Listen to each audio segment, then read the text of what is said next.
তার জীবনটা নষ্ট করে তো লাভ নাই। পাত্রটা কে শুনতে পারি? আমার এই ছোট দেবর। দেবর? হ্যাঁ, কি বলছেন এসব? আপনার দেবর কি রাজি? আমার দেবর রাজি। আমি তো হেদের বাপ মা মানে কি আমার হাজবেন্ডের, হ্যাঁ তো আমি শ্বশুর শাশুড়ি ভাবি না, হ্যাঁ ভাবি আমার নিজের বাবা মা। আর হ্যাঁ ভাইকে আমি নিজে ভাই মনে করি।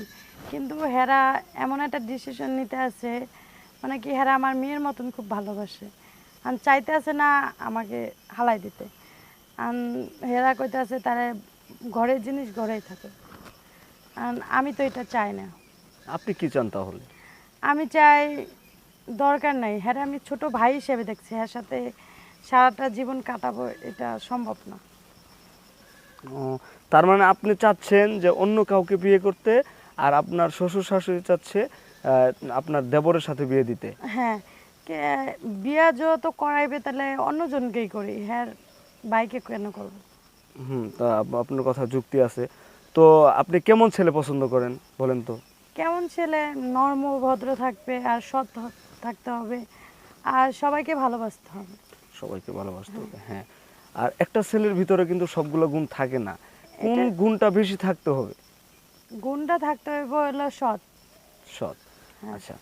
আর উম, চাকরিজীবী বা ব্যবসায়িক বা ধরেন নিম্ন পরিবারের কোনো ছেলে যদি আসে? হ্যাঁ কোনো সমস্যা নাই, এরকম ছেলে হলো আমার কোনো সমস্যা নাই, কিন্তু সৎ থাকতে হইব আর সবাইকে আগলে রাখতে হবে।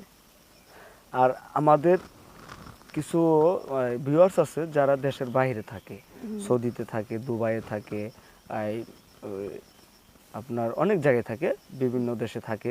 তো তারাও কিন্তু আমাদের ফলো করে, আমরা ভিডিও যা আপলোড করি তারা দেখে আমাদের সাথে ওদের মতামত শেয়ার করে। তো আপনার বিষয়টা যদি তারা আমাদের সাথে শেয়ার করে, তো আপনি কি বিদেশি কাউকে দেশের বাইরে বা যারা প্রবাস থাকে তাদের কি গ্রহণ করবেন?